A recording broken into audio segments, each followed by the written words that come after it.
आप लोगों का कहाँ से आना हो? यहाँ पास में है 12-15 किलोमीटर बामंदी, अच्छा। कसराव तहसील में। हाँ हाँ, कचरा। हाँ। बामंदा और बामंदी। अच्छा मैं वैसे श्री राम मंदिर में पुजारी हूँ अच्छा और रात को मैं मोबाइल चला रहा था, अच्छा। तो चलाते चलाते मेरे को ऐसा लगा कि यार कुछ है तो अपन चलते हैं। तो कब? रात को देखा सवेरे आ गया। अच्छा, रात को ही आपने देखा? हाँ रात। ऐसे ही मिल गया? हाँ नहीं, फिर ये पता था। नहीं, वीडियो ऐसे ही मिल गया? हाँ वो चलाते जाता है ऐसे मिल गया रात। चलिए बढ़िया है। रात को देखे सुबह आ गए। हाँ बढ़िया। बात समझ में आई रात सर, में? मेरे को पहले तो ये बताओ कि अब मैं प्रश्न करूँ तो आप गुस्सा नहीं करोगे? अब प्रश्न करेंगे तब ना। नहीं, लेकिन आप पहले से तय क्यों कर रहे हैं कि मैं गुस्सा नहीं करूं? जितने भी प्रश्न किए हैं हाँ इनमें सब आध्यात्मिक भावुक है। हाँ जैसे वो भैया ने प्रश्न किया है कि जैसे कंपनी में हम काम कर रहे हैं, हाँ हमको 6,000 सैलरी मिल रही है। हाँ अब 6,000 सैलरी में हम तो ईमानदारी से जी रहे हैं हाँ और हम हमारी जीने के बाद दिनचर्या को पूर्ण रूप से नहीं कर रहे हैं। जैसे मेरे को आवश्यकता है कपड़े की, बच्चे के पढ़ाने की, खाने की। अब ईमानदारी में जीते हुए भी मेरे को 6,000 नहीं पूछते, तो मैं सेठ से जाके बात करता हूँ कि भाई मेरे को 6,000 की जगह 8,000 कर दो। तो वो कहता है कि भाई तुमको 6 में करना होगा तो गेट आउट। तो वहाँ पर ईमानदारी कहाँ तक रखोगे? तो नहीं रखोगे तो आप अध्यात्म में आगे नहीं बढ़ सकते। नहीं तो फिर वो बच्चों का क्या होगा? तो देखो आपको क्या करना है, वो आपकी प्रॉब्लम है।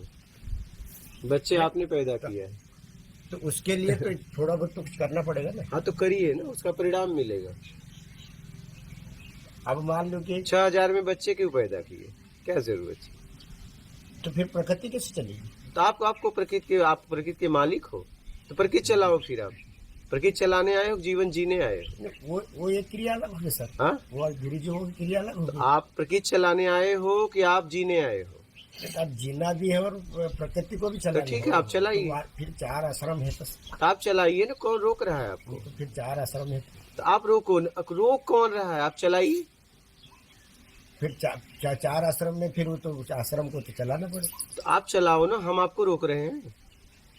जैसे अभी उनने प्रश्न किया कि भाई अर्जुन ने कहा है ना कि सब आगे आगे सब मृत्यु को प्राप्त हो रहे हैं, सभी बातें। तो फिर अब पाप और पुण्य में क्या है?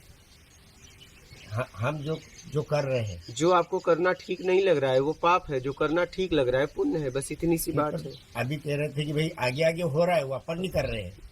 जो पागल है उसके हिसाब से कर रहा है, ज्ञानी है उसके हिसाब से आपके अलावा हाँ, तो उसका तो दो पक्ष बनेगा ना। हाँ, तो आपके अलावा हाँ, जैसे मेरे को लगा लो, मैं हूँ, अब मैं एक माला चाल रहा हूँ और एक माला की मेरे को 1 रुपए दे रहे हैं, जबकि मेरे को आवश्यकता 2 रुपए की। हाँ।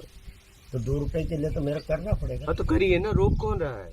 मैंने रोका तो इसके लिए फिर वो तो पाप में जाएगा। तो आप जानो, आपका काम जाने, उसका जिम्मेदार मैं थोड़ी ना हूँ। नहीं तो फिर ईश्वर जाने, आप ईश्वर से जाके मिलो।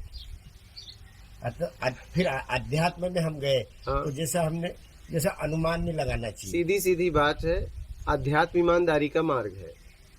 नहीं, जैसे आपने मान लो कि हमने अनुमान नहीं लगाया। हाँ। है ना? हाँ। तो दूध में दही से मक्खन, मक्खन से घी कैसे निकालेंगे? ये आपको पता है? अनुमान लगाने के लिए अनुमान नहीं लगा रहे हो, ये आपको पता है, ये आपको पक्का पता है। ये यहाँ अनुमान है ही नहीं। हर पर दही को जमाना तो पड़ेगा ना। हाँ, तो अनुमान कहाँ लगा रहे हो? ये डालूंगा जावड़ और दही जम जाएगी, ये हमें पता है।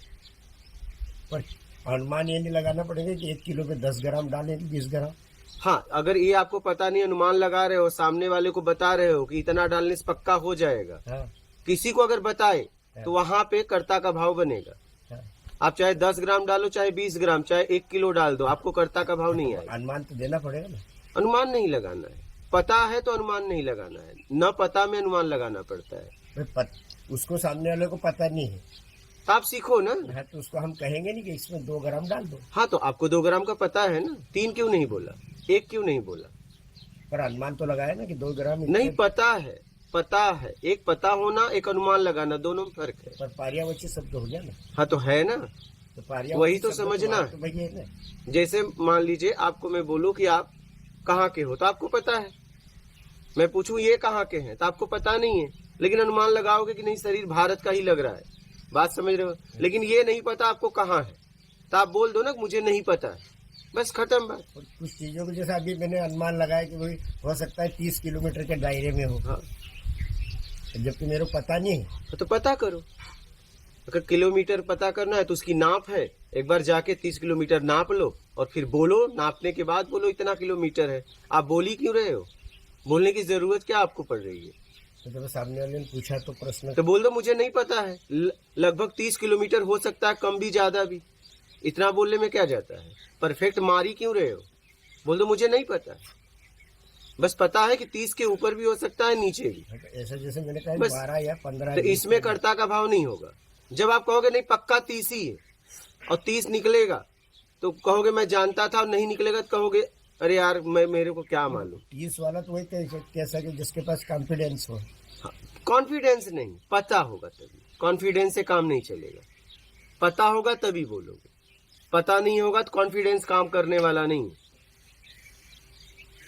जब पता होगा तभी कॉन्फिडेंस काम करेगा, तभी काम करेगा। कॉन्फिडेंस आपका काम ही नहीं करेगा। अब अर्जुन के सामने कृष्ण कर्ण का पहिया धसा है, और कृष्ण कह रहे कि इसको मार, और अर्जुन कह रहे कि नहीं मारना है। हाँ निहत्ता है वो। हाँ हाँ। फिर अब वो पता लगाएगा कि अनुमान लगाएगा? दोनों अर्जुन जाने कृष्ण जाने, उनकी बातें हम क्यों करें। पर अध्यात्म तो आएगा ना। क्या हम पढ़ रहे हैं हाँ, और हमने कभी ऐसा किसी को देख लिया? उसके पहले ही अभिमन्यु को लोगों ने मार दिया। अधर्म को मारने के लिए अधर्म का सहारा लेना पड़ेगा, दुष्ट को मारने के लिए दुष्टता का सहारा लेना पड़ेगा। कोई तलवार उठाएगा तो हम उसको गुलाब का फूल नहीं दिखाएंगे। तो अभिमन्यु को पहले ही मार दिए थे उन लोगों ने। बात समझ रहे हो? छल से मार दिया। बात समझ रहे हो? तो अधर्मी को मारने के लिए अधर्म का ही सहारा लेना पड़ेगा। एक बालक को लोगों ने मार दिया था। ये कृष्ण स्वयं कह रहे हैं। और कोई भी कहेगा, एक व्यक्ति बिना मतलब का एक आदमी को मारेगा तो दूसरा क्या अपनी आत्मरक्षा नहीं करेगा? महाभारत तो हमने भी देखी, यही हुआ था। और ये सब बातें कृष्ण जाने, अर्जुन जाने। हम अर्जुन कृष्ण के लिए थोड़ी यहाँ बैठे हैं। मैं आपकी बातें कुछ हो तो आप पूछो। नहीं, वो बात नहीं कह रहा हूँ, भावुकता वाली बात है। हाँ क्या? भावुकता जैसे हम हर चीज में ईमानदारी को देख के चलेंगे। हाँ, अगर आपको अपने स्व तक पहुंचना है तो आप ईमानदारी से ही आ सकते हो, कोई और रास्ता नहीं है। और नहीं तो मत आओ, कौन रोक रहा है सत्य आपको? का मार्ग तो ईमानदारी का है। तो बस पता भी है। और सत्य के मार्ग के ईमानदारी से चलने के लिए कुछ पाप, पुण्य, ईर्ष्या, द्वेष, मद सब देखना पड़ेगा ना, सब सब देखना पड़ेगा। कृष्ण को मालूम था कि भाई ये सत्य है कि अर्जुन के लड़के को अभिमन्यु को इसने मारा। हाँ। उसको मालूम था, पर अर्जुन क्यों नहीं मार रहा था? कौन? भाव से ये मानना था, जैसे मेरा शरीर है। तो मारा ना अर्जुन ने। तो कृष्ण के कहने पे। हाँ तो कृष्ण के कहने पे मारा ना, लेकिन वही अर्जुन शुरू में तो कृष्ण के कहने पे कुछ नहीं किया, बोला मुझे कुछ नहीं चाहिए। तब तो कृष्ण ने बहुत प्रयास किया। तो 18 अध्याय सुना दिया। हाँ तो वही तो उसमें तो कर्ण को ज्ञान के बाद मारा था ना। वो तो एक कर्म, अकर्म, विकर्म, सुकर्मों को बताने के लिए इस सृष्टि पे ऐसे लोग भी आएंगे कभी। तो बस ऐसे लोगों को कर्म, अकर्म, विकर्म की परिभाषा समझाने के लिए कृष्ण को 18 अध्याय समझाना तब पड़ा। इतना जानते हो तो पूछने की क्या जरूरत है? अपनी कुछ पूछो ना, समय क्यों बर्बाद कर रहे हो? जब आपको पता है तो पूछ क्यों रहे हो?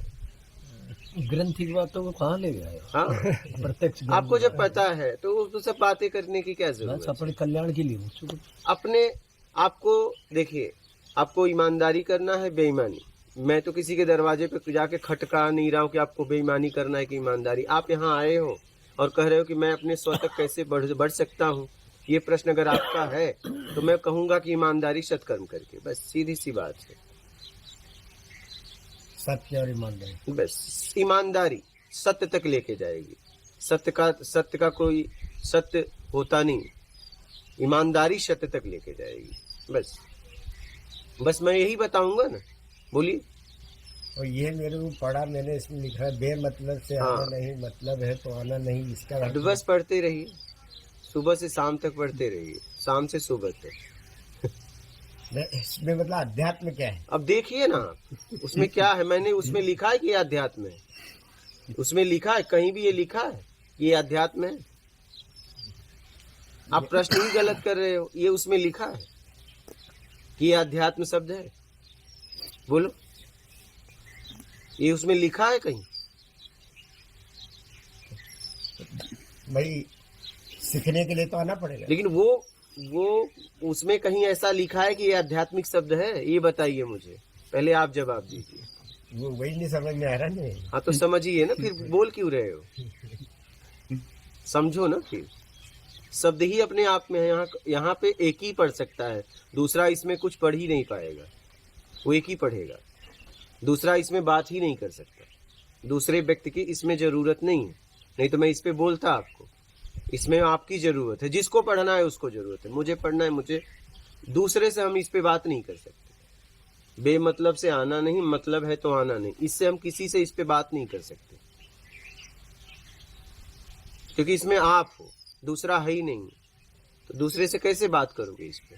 अपने आप को सुधारो। अब आप देख लो आपको क्या करना है। अपने आप को सुधारना है, बिगाड़ना है, 6 से 12 जाना है, 18 जाना है, आप जानो।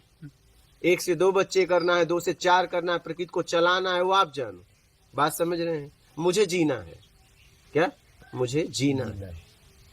आपको प्रकृति चलाना है, आप प्रकृति चलाओ। मैं जीने के लिए आया हूँ, जी के निकल रहा हूँ। बात समझ रहे हैं? मैं किसी को नहीं कर रहा हूँ कि आप 1 पैदा करो, 2 पैदा करो, आप हजारों पैदा करो, हजारों करोड़ कमाओ, खूब बेईमानी करो, मेरा क्या जाने वाला है? बात समझ रहे हैं?